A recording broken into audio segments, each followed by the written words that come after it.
200 বছরের ব্রিটিশ উপনিবেশিক শাসন থেকে নতুন আরেক যুগে এসেছিলাম, কিন্তু অধিকার পাইনি।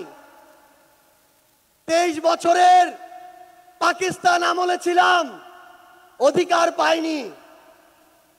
54 বছরের স্বাধীন বাংলাদেশে ছিলাম, অধিকার পাইনি। আজ থেকে 1 বছর আগে এই মঞ্চে ফ্যাসিবাদী ব্যবস্থার বিলোপ এবং নতুন রাজনৈতিক বন্দোবস্তের স্বপ্নে খুনি হাসিনার পতন ঘটানোর ঘোষণা দেওয়া হয়েছিল। 1 বছর হয়েছে, কাঙ্ক্ষিত অধিকার পাইনি।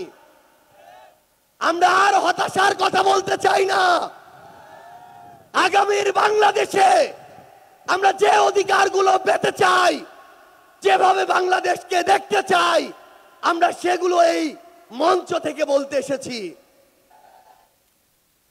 1 বছর আগে এই মঞ্চে ছাত্র জনতার প্রতিনিধি হিসেবে যারা ছিল, তাদের মধ্যে অনেকে আজ এখানে শহীদ পরিবারের সদস্য হিসেবে আছে, অনেকেই এখানে আহত যোদ্ধা হিসেবে আছে। আমরা এই মঞ্চে আজ আমার শহীদ ভাইদের হত্যার বিচার চাইতে এসেছি, আহত যোদ্ধাদের রক্ত ঝরার বিচার চাইতে এসেছি।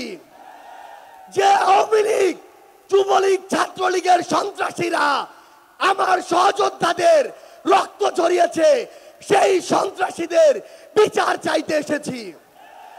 আমরা এই অন্তর্বর্তীকালীন সরকারের কাছে মৌলিক সংস্কারের নিশ্চয়তা চাইতে এসেছি। আমরা আমাদের অসহায় শহীদ পরিবারগুলো, একমাত্র অবলম্বন হারানো শহীদ পরিবারদের পুনর্বাসন চাইতে এসেছি। আমরা আমাদের আহত যোদ্ধাদের তাদের প্রয়োজনীয় চিকিৎসা নিশ্চিত করার অধিকার চাইতে এসেছি। আমরা আজকে এই মঞ্চে স্পষ্ট করে বলতে চাই, ওই 72-এ যেই সংবিধান একটা দলের সংবিধান ছিল, যেই সংবিধানের ড্রাফট আরেকটা দেশ থেকে পাশ হয়ে এসেছে, সেই মুজিববাদী সংবিধান এই বাংলাদেশে আর আমরা থাকতে দিতে পারি না।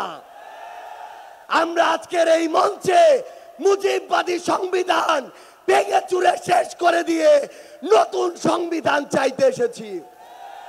সংগ্রামী সহযোদ্ধারা, আমাদের যে লড়াই, এই লড়াই শুধু 24-এর জন্য লড়াই না। ওই 2009 সালে বিডিআর পরিকল্পিত হত্যাকাণ্ডে যাদের হত্যা করা হয়েছে, তার পিছনের প্রত্যেক কুশলীদের সর্বোচ্চ শাস্তি চাওয়ার জন্য আজকে আমরা এই মঞ্চে এসে হাজির হয়েছি। ওই শাপলা চত্বরে 13 সালে যাদেরকে নির্মমভাবে হত্যা করা হয়েছে, তাদের পিছনে যারা কাজ করেছিল, সে সকল খুনিদের বিচার চাইতে আজকে আমরা এই মঞ্চে এসে দাঁড়িয়েছি। বাংলাদেশের আপামর ছাত্র জনতা, আমাদের সংগ্রামী সহযোদ্ধারা, আমরা শুধু আপনাদের স্পষ্ট করে একটা জিনিস বলি, এই বাংলাদেশে যেমন ইসলাম ফোবিয়ার জায়গা হবে না, ইসলাম বিদ্বেষেরও জায়গা হবে না। এই বাংলাদেশে আমরা যেমন কোন জঙ্গিকে দাঁড়াতে দিব না, তেমনি কোন জঙ্গি নাটকও করতে দিব না। এই বাংলাদেশে সিভিল সোসাইটি নামের কোন দালালকে আর ক্ষমতার চাটুকারিতা করে পার পেতে আমরা দিব না। ইনশাআল্লাহ আপনাদের সাথে আমাদের দেখা হবে সংগ্রামের রাজপথে অথবা বিজয়ে। ইনকিলাব জিন্দাবাদ, এনসিপি জিন্দাবাদ।